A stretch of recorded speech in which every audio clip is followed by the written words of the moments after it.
অবশেষে ভার্চুয়াল জগৎ থেকে বাস্তব জগতে নেমে এলো ভারতের কথিত জেনজি মুভমেন্টের দল ককরোচ জনতা পার্টি সিজেপি।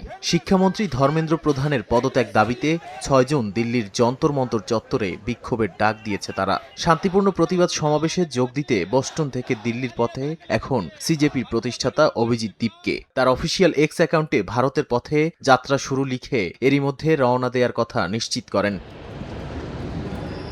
সিজেপির সময়সূচি অনুযায়ী ভারতীয় সময় শনিবার সকাল ৮টায় তিনি দিল্লির ইন্দিরা গান্ধী আন্তর্জাতিক বিমানবন্দরে পৌঁছাবেন। যদিও দীপকের পরিবার ও শুভাকাঙ্ক্ষীদের ধারণা গ্রেপ্তার করা হতে পারে তাকে। আবার অনেক ইনফ্লুয়েন্সার দাবি করছেন ককরোচ জনতা পার্টির প্রতিষ্ঠাতাকে যুক্তরাষ্ট্র থেকে ফেরত পাঠানো হচ্ছে।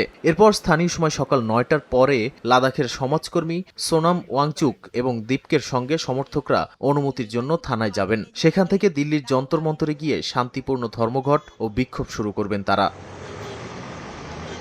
সিজেপির এই মাঠ পর্যায়ের আন্দোলনকে ঘিরে এরই মধ্যে আইনি ও প্রশাসনিক জটিলতা তৈরি হয়েছে। দলের অন্যতম মুখপাত্র সৌরভ দাস আগেই ঘোষণা করেছিলেন শান্তিপূর্ণ প্রতিবাদের জন্য পূর্ব অনুমতির প্রয়োজন নেই, জানিয়ে সামাজিক যোগাযোগ মাধ্যমে তীব্র বিতর্ক সৃষ্টি হয়। সমালোচক এবং কট্টরপন্থী মিডিয়াগুলো একে অবৈধ সমাবেশ বলে প্রচার করছে এবং দিল্লির আইন শৃঙ্খলা পরিস্থিতির অবনতির আশঙ্কা তুলছে। একদম শান্তিপূর্ণ और एकदम कॉन्स्टिट्यूशन के अकॉर्डिंग ही करेंगे। প্রশাসনিক বাধার পাশাপাশি এই কর্মসূচিকে ঘিরে এক ধরনের মনস্তাত্ত্বিক যুদ্ধ শুরু হয়েছে। অভিজিৎ দীপকে নিজেই তার টুইটে ভাগ্যকে দেশের সংবিধানের উপর ছেড়ে দেওয়ার কথা উল্লেখ করেছেন এবং বিমানবন্দরে নামার পরপরই দেশের ভাবমূর্তি ক্ষুণ্ণ করার বা বিদেশি চক্রান্তের অভিযোগে তাকে গ্রেপ্তার করা হতে পারে বলে সমর্থকরা আশঙ্কা করছেন। তা সত্ত্বেও প্রায় ৮ লাখ মানুষের স্বাক্ষর করা অনলাইন পিটিশন এবং ১ কোটিরও বেশি ভুক্তভোগী শিক্ষার্থীর আবেগকে সঙ্গে নিয়ে যে কোনো মূল্যে যন্তর মন্তরের মাটি কামড়ে পড়ে থাকার ঘোষণা দিয়েছে এই তেলাপোকা বাহিনী।